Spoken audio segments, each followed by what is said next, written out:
बहुत समय पहले की बात है। राधा नाम की एक लड़की अपने पिता के साथ रहती थी। उनकी माँ बचपन में ही गुजर गई थी।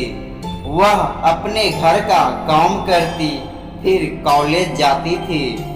कॉलेज जाते समय वह रोज रास्ते में एक जगह पक्षियों को दाना डालती थी। उनके घर में भी 2 पक्षी थे, उनको भी हर रोज दाना डालती थी। एक दिन उनको पक्षियों को दाना डालते समय जमींदार के बेटे ने देख लिया। उसने अपने पिता से जाकर राधा से शादी करने की इच्छा जताई। जमींदार ने राधा के पिता के पास पहुंचा। राधा के पिता ने जमींदार के बेटे से शादी करा दी। राधा अपने साथ घर के पिंजरे को भी साथ ले गई। वह उस पक्षियों को रोज दाना डालती थी। राधा की सास को यह बिल्कुल भी पसंद नहीं था। वह उन पक्षियों को परेशान करती थी। वह उनका दाना पानी जमीन में फेंक देती थी। एक दिन राधा के सास ने पक्षियों का पिंजरा ही जमीन पर फेंक दिया। उसे यह करते हुए राधा ने देख लिया।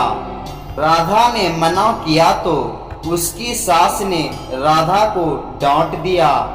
इन सब बातों से राधा परेशान रहने लगी। इसी तरह समय बीतता गया।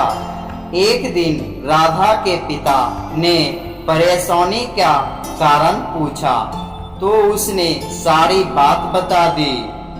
उसके पिता ने राधा को पक्षियों की भलाई के लिए उनको पार्क में छोड़ने की सलाह दी।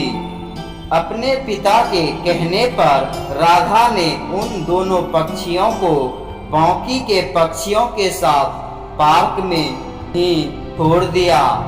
वह उनको कभी कभी दाना देने पार्क में जाती थी।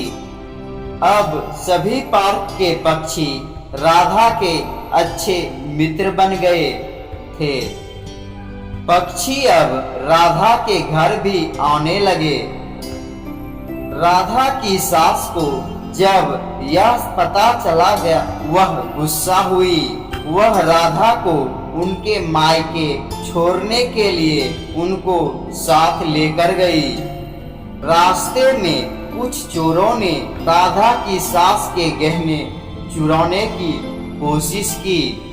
तभी राधा के पक्षियों ने आकर चोरों पर हमला किया, जिससे चोर भाग गए।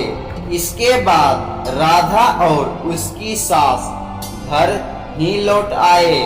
अब राधा की सास की सोच पक्षियों के प्रति बदल चुकी थी। उसने राधा से कहा, अब हम दोनों चिड़ियों को दाना देने चला करेंगे। यह बात सुनकर राधा बहुत खुश हुई और पहले के 2 पक्षियों को घर वापस लेकर आ गए। दोस्तों, ये कहानी से हमें यह सीख मिलती है कि हमें जानवरों से अच्छा व्यवहार करना चाहिए। दोस्तों, ये कहानी कैसा लगा कमेंट करके जरूर बताएं और